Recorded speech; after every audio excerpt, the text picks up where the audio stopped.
5 to 5 on 2CC Canberra Live until 6 o'clock. You can call in if you like on 6255 1206 and have your say, any topic, any time. As you know, it is just after the 4:30 news on a Friday afternoon, and that means it's time to talk finances with Luke Smith from Envision Financial. Good afternoon. How are you, mate? Right? I'm really well. I'm a lot healthier than the share market. Let me put it that way. And that's not hard this week. I just checked today's close of the share market, and apparently today the share market lost 179.5 points on the ASX 200, which is apparently 2.9%. That's got to be, even amongst all the losing days of the last couple of weeks, that's one of the biggest ones. It is. And that was really led by the US being off several hundred points last night. And obviously the talk that we're seeing at the moment around where this virus could go, and not so much the virus as such, but the economic impact and our reliance on China and the potential for a reduction in earnings from a range of different sectors in the market. And it's not just China anymore, because there are other countries affected, and that means global trade slows down. And it's all interconnected. Look, and at the end of the day, you know, with technology and everything that we have going on at the moment, we live in a very, very integrated world. And the reach and the impact of this is really starting to get some momentum. Now, over the last, let me think, about 11. The last 11 trading days, only 2 of them showed an increase in the market. Every other day was down. So obviously the overall trend is not very encouraging. Is it time for people to start worrying about their investments and including about their superannuation, which generally has a large shareholding as a component? Yeah, look, I think this is very much a case-by-case thing. People need to keep in mind that superannuation is a long-term structure, and I say that to those that listen and say, oh, but I'm 65 and maybe long-term isn't what I thought it was. Well, it still is, because I classify long-term as anything that's, 8 to 10 years. And you could argue 5 plus. And if we look back at the GFC through 08 and 09, at the rate of fall and then the rate of recovery, one of the biggest things people need to keep in mind is jumping out's one thing, but what are you jumping into? Yes. Because we just saw the cash rate get cut to 0.5. You're lucky to be getting 1 and maybe late ones in relation to TDs. And obviously if things do bounce, you don't get any capital growth from a term deposit. So the reason we've seen the market get very expensive towards the back end of last year is I think a lot of people have been running away from cash. Yes. And that's completely understandable, because people have a certain lifestyle they want to maintain if they're retired. They have certain expenses. You've got electricity, heat, cars, kids, travel, food, and everything else that adds up very quickly when you do a budget. And earning 1 to 1.5% in a term deposit isn't going to get that done for you, which could mean that you're eating into your capital value, which a lot of people don't like to do, and longevity is a very big concern for a lot of people. So we've seen a flight to income producing assets. People chasing dividends in particular, and of course there's no secret, there are some companies on the stock exchange you can get a dividend that's 5% or better on some of them. But here's the crunch. We see a downturn like at the moment, it doesn't matter what the dividend is, you're losing money. That's right. And I guess another thing that people need to keep in mind as well when they're looking at these negative trading days is that the income of an asset is not directly correlated to its share price. And what I mean by that is this. If we take CBA, for example, okay, we'll just pick a bank through the Royal Commission. CBA traded pre-Royal Commission at 85. Yes. At a low point through the middle of the Royal Commission, I think it may have hit 60. And then the Royal Commission ended, people stopped talking about it, and we saw it rally up to $90. Now, through that entire period of time, with a share price movement of, 20% or more, they continued to pay a dividend of $4.30 per share. Yes. So my point I'm making here is, don't make the assumption that because the share price is off, automatically the dividend is coming off. A dividend is a function of profit and earnings. So if the fallout of the coronavirus is, certain sectors are losing revenue, for example, the travel sector. Travel sector, education, these areas that have been directly impacted by China and our reliance on China, you could expect a reduction in earnings going forwards. But you can't make the assumption that your dividend will fall just because the share price has. So that's something to keep in mind for people. That's not to say dividends can't come off, And if profits fall, then the chances are the dividends will too. Correct. And that's where if you're going to go and buy these sorts of things and people say, what am I buying now? Yeah, look, I'm happy to say we're having a nibble. You know, I wouldn't go and throw all my powder at things given what's going on. Having been a lot younger and gone through the GFC, the temptation here is to pull the trigger on things too early. Yes. And I think people need to keep in mind that you need to bring it back to some fundamentals. And as we've said on the show many, many times, what's your why? Why are you doing it? Are you buying something for income? Are you having a punt on the capital price? Are you buying something that's fixed interest? Are you buying something with a 5-year view? You know, so you could take some travel stocks at the moment that have been battered beyond belief. Now, is that company fundamentally in trouble? Probably not. In 5 years' time, if you bought something for $8 and you looked in the portfolio in 2 years and it was $12.50, you'd be over the moon. And people that are a lot smarter than me have always used that adage of be fearful when people are greedy and be greedy when people are fearful. Now, that's easy to say. It's a lot harder to do when you're pulling the trigger on something and, you know, we're seeing multiple negative trading days and there's concern and the unknown and all these other things that are X-factor-like events, which have really just pulled our market back to probably just a fairer value because, as I say, that demand for income has pushed prices and supply and demand, whenever you buy something, the more demand there is, obviously, the higher the price goes. People have been paying overs for probably, 6 to 8 months on stocks that didn't have the earnings to support them. So I think it's a good and a bad thing, depending on which side of the fence you're on. And the underlying question, as always, is this a sound company and what are its future prospects, regardless of what today's share price might be? A terrific example of that is a stock that did very badly during the GFC.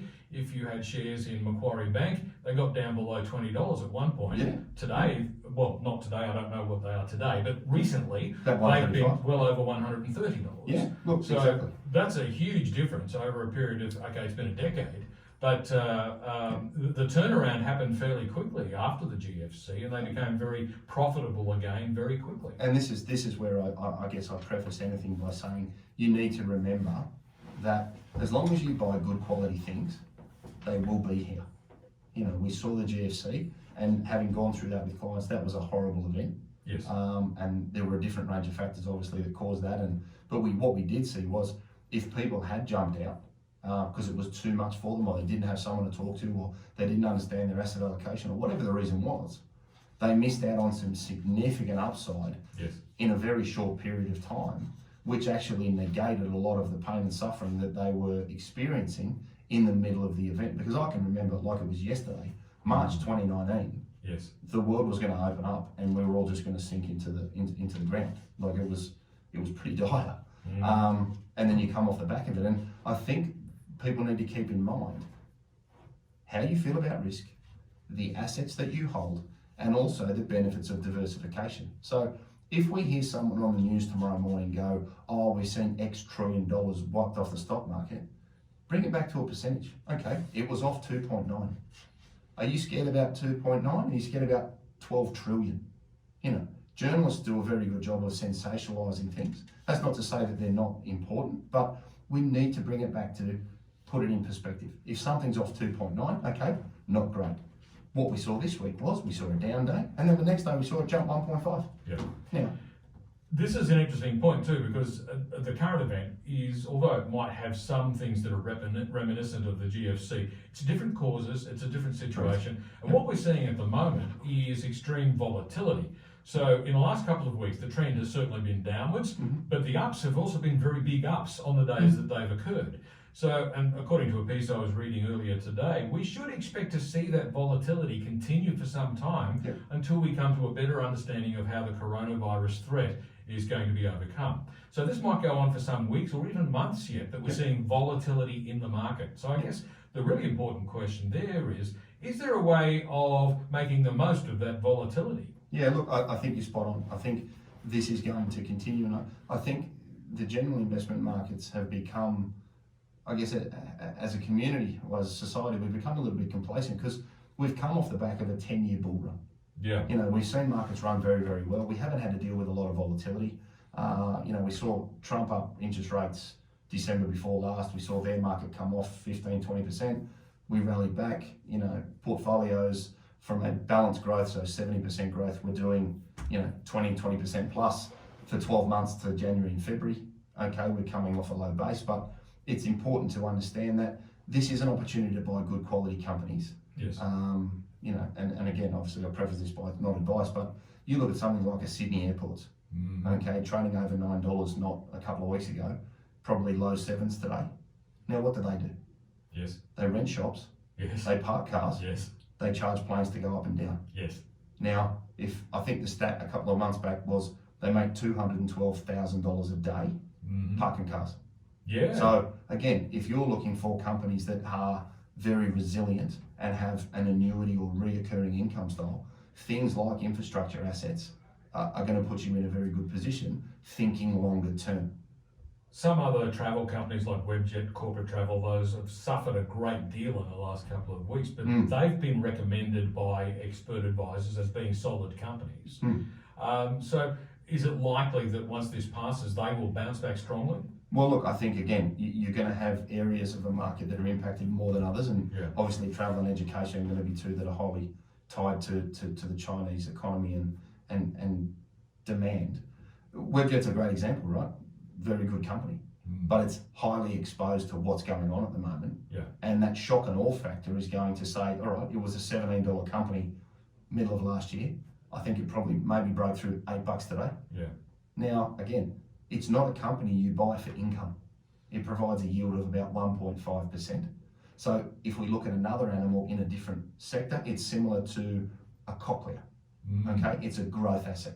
Right. It's not an income producer. So some of the ones that we rattled off earlier about moving to high yielding companies, Webjet's not one of those. No. But it is a good quality company that I think at current prices, people could have a nibble at.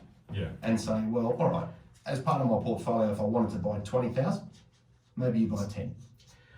Before we started today, I was telling you about an article I read yesterday, and I'm sorry I don't have it with me to quote the exact figures, but it was telling us that short sellers, especially in the United States, have made an absolute killing in the last week or two, in the billions of dollars. But of course, they're only making up for losses that they made in the previous 6 months, aren't they? Because short sellers have actually been burned badly through the course of that bull market. Yes, look, correct. And for those out there that don't know what short selling is, it's selling something that you don't have at a price that's agreed in the future. So in other words, I sell something to you at a price, and I hope that I can buy it cheaper in the future because I think it's going to go down. Yes. So that's in basic terms what short selling is, and you're exactly right. The market has been overpriced or fully priced for quite a period of time, and for those that have played that hedge or taken that punt, it's bit them in the bum very quickly. So, yeah, but in the last couple of weeks, they're raking it in because they finally able to cash in on their predictions of doom and disaster. Correct, but also liken that to somebody who only tells you about wins on pokies. Yeah, well, that's right. Yes, so you're exactly right. Always got to keep it in perspective. The classic example is Tesla. The figures that I remember, these figures. Over the last year or so, the short sellers have lost over $10 billion shorting Tesla, and they've only made back about $1 billion in the last week. So they've got a long way to go before they're in the black. Yeah, look, again, it's you've got to come back to why have I got it and why am I doing it, and then build your strategies forward from there. It's about 12 minutes to 5 on 2CC. I'm joined by Luke Smith from Envision Financial in the studio here to talk about finances, and I know everybody's worried about the markets thanks to the challenge presented by the coronavirus at the moment. So we're covering that in some detail today, and we'll be back with more in just a moment.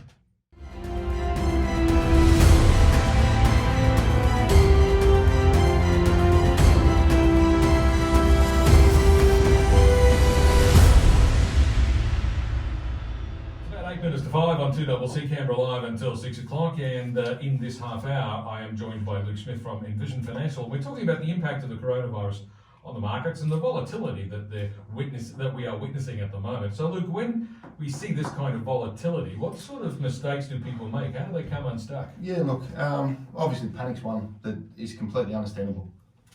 Somebody says regularly, you don't know what you don't know, and this is one of those moments, right? If you don't have someone to talk to just give you some peace of mind, then you can go out and make some decisions that, looking back in a period of time, may hurt. I think people need to keep in mind that diversification is there for a reason. Like if you see something on the news that says, hey, the ASX is off 10% in the last week, remember that you do not, or probably do not have 100% of your portfolio in Australian equities. Right. So it's very easy to go, oh, I'm off 10%. But when you actually look at your portfolio, and I did this for someone the other day, he said the market's off 12. Mm-hmm. I said, okay, but you've got cash and you've got some fixed interest and you've got some property, you've got some international, you've got some Aussie equity. You're off 4.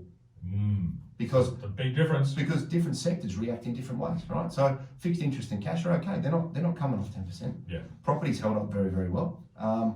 So, it's about looking at your assets and understanding the diversity that you have so that you can actually remain informed and not let these things worry you. I think it's also important to remember that if you've bought stuff and there's a capital loss that's in play, have a word to your accountant and be smart about using that, because if you sell something at a loss and then you were to say buy it back at today's prices, you can use that carried forward loss forever. Yes. To then have it in the bank later when things rally to offset capital gains. So, making sure that you're aware of your strategic options are very, very important. Remember that long term is long term. It's not this week. It's not next week. It's not the next 6 months. It's not the next 12 months. It's very easy to lose sight of a longer term vision through some short term noise. Because this, like the Greek economy, like the Royal Commission, when people stop talking about it, then people just assume it's over and markets return to normal or more normal levels. Yes. And you start to see reduced levels of volatility. I think you're exactly right. We're going to see that seesawing, for some time to come. Yes. So people need to be prepared to say, all right, we lost 1, we made 1. We lost 1, we made 1. We lost 2, we made 1.5. I think we're going to see that off the back of news, because social media makes everything instantaneous these days. The whole hoarding up of toilet paper I don't get, but it could be an investment, because if it really does end up being in short supply, you'll be able to sell it at a tremendous markup. Yeah, that's it. Well, wasn't there a truck in Brisbane that was on fire? They caught on fire. That's right. Yeah. Exactly. I don't get that, but I think don't be emotional. Don't think short term. Review your asset allocation, and if you're going to buy and make the most of these opportunities, buy cautiously. Understand why you're buying it. If you're buying for yield, then what I do is I discount the income. So if I said CBA's paying a dividend of $4.30 and it dropped 10% or 15%, am I happy to buy it if I get less dividend? So you're future proofing your income if we were to see earnings come under pressure in the future. So that's a good way to position a portfolio. Make sure you understand what your fixed interest is doing. Obviously, if you're holding term deposits, you're missing out on other opportunities, because when I say term deposit, I mean fixed interest. I don't mean term deposit, I mean a fixed interest asset, which is a diversified portfolio of defensive assets. If cash keeps falling, they continue to go up in value. I'd also remember that obviously you don't need to take all of your income during the year. If you want to leave some money in your super fund and hold off taking a pension, remember that you don't have to take it on an ongoing basis. As long as you draw your minimum pension payment out of your super fund by 30 June, you've met your requirements. So this is where a really good, strong income stream will help underpin values, because you should limit the need to be able to sell things. A unitised fund may come under pressure in these environments if you're in pension phase and we see sustained losses in value, because you've got to sell units to be able to then fund lifestyle. So just understanding what you have is very important. Don't be emotional, don't panic. And if you want to talk to somebody, come and have a cup of tea. Well, that's the bottom line, isn't it? The message today is don't panic. And if you want more information, go and have a cup of tea with Luke, and you can do that by calling this number. Yeah, it's 02-6260-4749. So, if you're unsure, just come and have a chat. I don't care if you're not even a client. Just sit down, come and have a chat, have a cup of tea, and have some peace of mind. Because at the end of the day, that's all somebody like me is here to do, is try to help you live the way you want to live with the assets that you have, and have that peace of mind of going to bed and knowing that you're not waking up at 3 a.m. in a cold sweat because something's happened that we can't control. Luke, we're out of time. Thanks very much for dropping in. We'll talk to you again next week. See you next week. Luke Smith from Envision Financial.